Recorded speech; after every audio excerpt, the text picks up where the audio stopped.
Man, I got to tell you something. I was sitting the other day just thinking, and I stumbled across this thing in Islam about charity. And it's different from anything I've ever seen. Now listen, we all know giving to the poor is a good thing. Everybody knows that. But Islam, they don't just leave it up to you to do good whenever you feel like it. Nah, they got rules, straight up rules about giving that make sure nobody ever gets forgotten.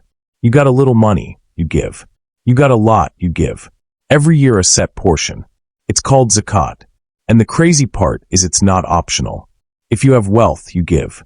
Doesn't matter if it's big, doesn't matter if it's small. 2.5% of what you have every year. I know what you're thinking, Steve. That ain't much.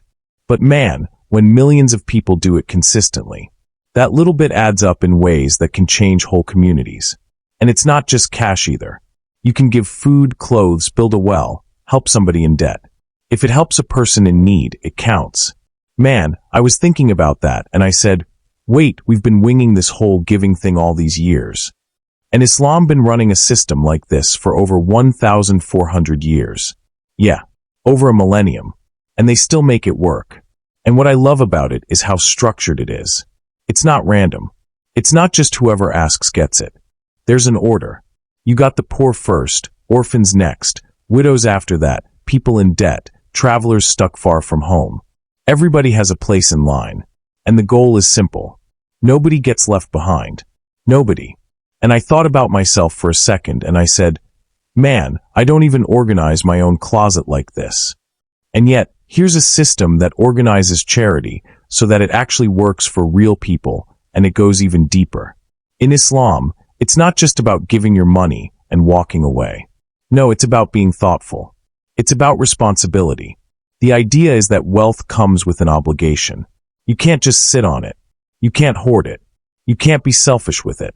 You have a duty to make sure it benefits other people, especially the people who need it the most. And it doesn't matter if you're rich or poor. You give what you can. Even if all you got is a little bit, it counts. I love that part because it shows how giving isn't about the size of the gift. It's about the heart behind it. It's about stepping up, doing your part, making sure the people around you are taken care of. Man, I was thinking we could all learn from that. How many times we pass someone in need or see a cause and we just think, oh, somebody else will help. Islam doesn't let you do that. Everybody has a role to play. Everybody has a responsibility. And that, my friends, is the kind of system that actually works to protect the vulnerable and lift up the community. And here's another thing that hit me. It's not just the rules about giving a fixed portion every year. There's also something called Sadaqah. Sadaqah is voluntary charity. That means anytime, anywhere you see somebody in need, you can give. No set amount, no set schedule, just helping out whenever you can. And when people do that, man, it adds up. You start to see communities transforming, people helping people. It creates a culture of care, a culture of empathy. And what's crazy is all these rules, Zakat and Sadaqah, they're designed to make sure the poor never get left behind. That's not just talk. That's action. That's a system that has been keeping people fed, clothed, and supported for over 1,000 years. And when I read about it, I said, man, this is beautiful. Not because it's complicated, but because it works. Simple rules consistently followed, making sure nobody goes without. And I thought we could all use a little bit of that in our lives. Because giving like this, it's not just about helping someone else. It's about being part of something bigger. It's about community. It's about humanity. And it's about making sure that when you've got more than you need, you don't just sit on it. You put it to work to help someone else live better. Now, I know some of y'all thinking, Steve, this sounds strict. I like my freedom. And I get it. I really do. But here's the thing. When you follow rules like this, it frees you in a different way. It frees you from the guilt of seeing someone in need and doing nothing. It frees you from selfishness. It frees you to be part of a bigger picture. And the more I thought about it, the more I realized this isn't just about money. It's about a mindset that says, if I have more than you, I have a responsibility to help you. That, my friends, is why Islam's rules about charity are so powerful. Not because they're strict, not because they're old-fashioned, but because they actually work. They lift people up. They create fairness. They build communities. And when you look at it like that, man, you can't help but respect it. And you can't help but say, man, we could all learn something here. Now, I want to tell you all something else that really got me thinking. See, when I first heard about Zakat and Sadaqah, I thought, okay, rules are rules. Fine. But the more I looked into it, the more I realized how practical this whole thing is. I mean, it's not just a set of rules on paper. It's a system that actually changes lives right now in real communities. And I started thinking about how it would look if we actually applied it today in our neighborhoods, in our cities. Man, I was imagining this.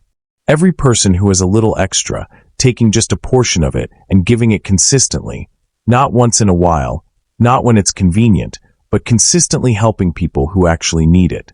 Can you imagine? Nobody sleeping hungry at night. Nobody walking around wondering how they're going to pay their bills tomorrow. And the crazy part is it's designed to help the most vulnerable people first.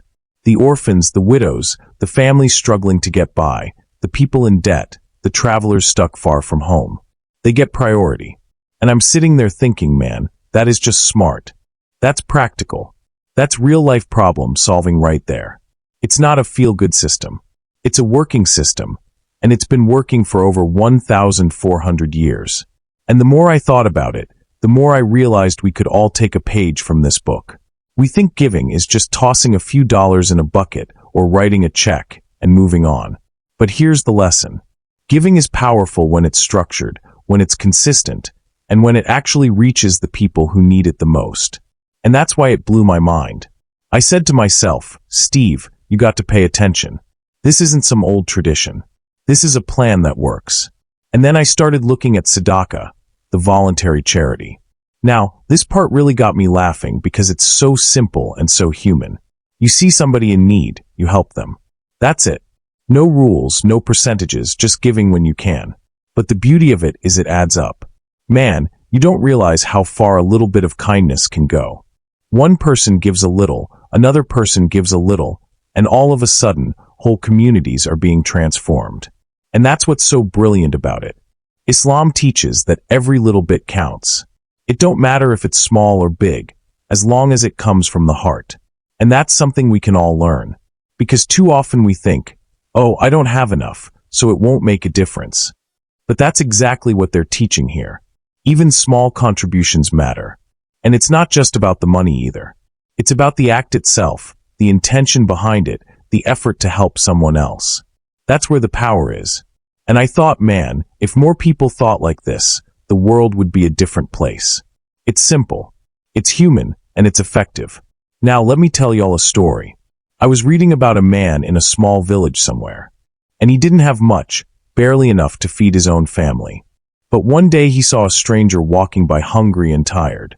So he shared what little food he had. And the stranger, it turns out, went on to tell others. And soon the whole village started sharing, helping each other, looking out for one another. Man, I sat there laughing to myself because it reminded me of how simple acts of charity can have a ripple effect. You think it's just one thing, one meal, one act, but it spreads, it multiplies. And that's what Islam encourages. You help one person, and it can change the lives of dozens, maybe hundreds, maybe thousands over time. And that, my friends, is why these rules exist. It's not about being strict or controlling. It's about creating a system that works, a system that lifts people up, a system that makes sure the poor are never forgotten. How many times we walk past people in need and think somebody else will help? This system doesn't allow that. It says, no, you're somebody. You have a role. You have a responsibility. You can make a difference. And the more I thought about it, the more I realized how much we miss out on just because we don't give thoughtfully. We give sporadically. We give for the wrong reasons. We give when it makes us look good. But when you give with intention, when you give consistently, and when you follow a plan that actually works, man, it changes everything. It changes communities, it changes lives, it changes you. And I love that part because it's not just about the poor getting help. It's about teaching people to be better, to care, to step up. It's about creating a culture of generosity. A culture where giving isn't a chore. It's a responsibility. A culture where nobody is left behind because everyone matters. And man, if we all took even a little bit of this and applied it in our lives, just imagine the difference we could make. That's what makes it so remarkable. That's what makes it practical, real, and still relevant today. And the best part, you don't have to be rich to participate. You don't have to have millions. You just have to care. You just have to act. And that, my friends, is the kind of thinking that can truly transform the world. Man, now I got to tell y'all, the more I think about this, the more I realize how practical these rules really are. I mean, it ain't just theory. It's not just some old dusty rule book from centuries ago. It's a system that actually works in real life every single day. You see, in Islam, they got this way of giving that makes sure people in need get help. And not just sometimes, not just when it's convenient, but consistently every year, every time. And that's what really struck me. I started looking around thinking about how giving works in our modern world. You ever notice how a lot of people give charity kind of randomly? Like maybe they see a commercial on TV. Maybe they see someone on social media crying for help. Maybe they give on a holiday, and that's it. But Islam flips that. Islam says no, no, no. You don't wait for someone to beg. You don't wait for a special occasion. You give because it's a responsibility. You give because you can. And man, that is some real talk. That's some wisdom that's been around longer than America's been a country. Longer than most of us have even been alive, and it still works. Now, I want to give y'all an example because I'm a storyteller. And y'all know I got to paint a picture for you. Imagine a small village somewhere. People struggling to get by. There's a man, maybe a farmer, maybe a shopkeeper, and he don't have much, just enough to get through the week maybe. But Islam teaches that if he has a little extra, even a small portion, he gives it to the people who need it more. And what happens? The village starts feeding the poor. The widows get looked after. Orphans get school books. Families in debt get help. And over time, the community starts lifting itself up. People start helping each other. The whole village changes. And I said to myself, man, that is powerful. Because see, most of us think charity is just a momentary thing. Give some money, feel good, move on. But this is like planting seeds. And when you plant seeds the right way consistently, those seeds grow into something that lasts for generations. That's what these rules are all about. That's what makes them shocking but brilliant. And it's not just in small villages either. I started thinking about how this applies in bigger cities. Even here in America, man, if you got wealth even a little bit, and you gave a portion consistently, you could change the lives of so many people around you. Let's say you're a business owner. You got employees who are struggling. You got neighbors who can barely make rent. You got kids in your community who don't have books or food. You could take this system and make sure those people are taken care of. And the beauty is it doesn't make you broke.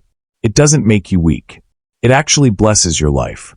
I read about this concept that when you give consistently and with intention, your wealth actually grows. And I thought, man, that is something we all need to hear.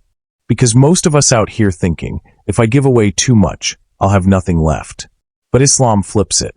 Islam says, give and watch how it comes back to you in ways you can't even imagine. And that, my friends, is why the poor never get left behind. It's not luck. It's not chance. It's a system that works if you follow it. And the more I think about it, the more I realize how simple it really is. Now, here's another thing that really got me laughing. I was watching a video, and there was this story about a man who only had a little money, but he still found a way to help someone. And then that person went on to help somebody else. And then that person helped somebody else. And man, it was like a chain reaction. And I thought that is genius. Because too often we think, well, I can't do much, so what's the point? But that's exactly the point. Even the smallest act can ripple out and make a huge difference. And that's what Sadaqah is all about. Voluntary charity. Given anytime, anywhere, in any amount. You don't have to wait for rules. You don't have to wait for percentages. You just give. And when everybody does that, communities transform. Lives change. People who were struggling now have hope. Kids who are hungry now have food. Families who were scared now have security. And it made me think, man, why don't we do more of this? Because the system is right there. The rules are clear. All you got to do is follow them.